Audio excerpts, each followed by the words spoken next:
Right now at 4 o'clock and live on the Channel 3 streaming news app. With less than a week away from reopening, we are getting another look at if we're meeting the criteria to lift the lockdown. We have team coverage for you this afternoon, but we begin with the latest numbers. Right now, about 35,000 people in our state have tested positive for the coronavirus, and more than 3,200 Connecticut residents have died. But some good news here, hospitalizations continue to drop.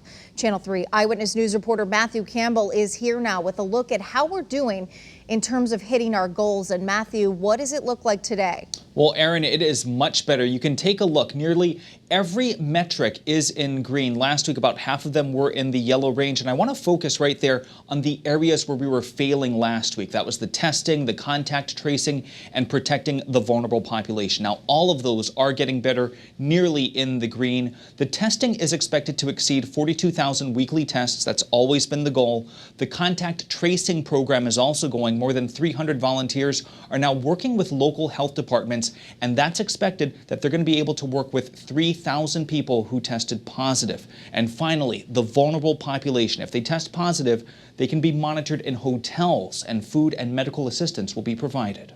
We've got the right balance going forward right now. I think you have a sense that we put public health and public safety first and foremost. Whatever we do, we're doing very cautiously. So even though Connecticut looks to be in a good spot for May 20th, the logistics of opening up have been tough on businesses. Susan Raff is going to dig into that at the bottom of the hour. I'll be back in the next hour with how the governor responds to people who sees this progress and are still hesitant to reopen. For now, live above the newsroom, Matthew Campbell, Channel 3 News.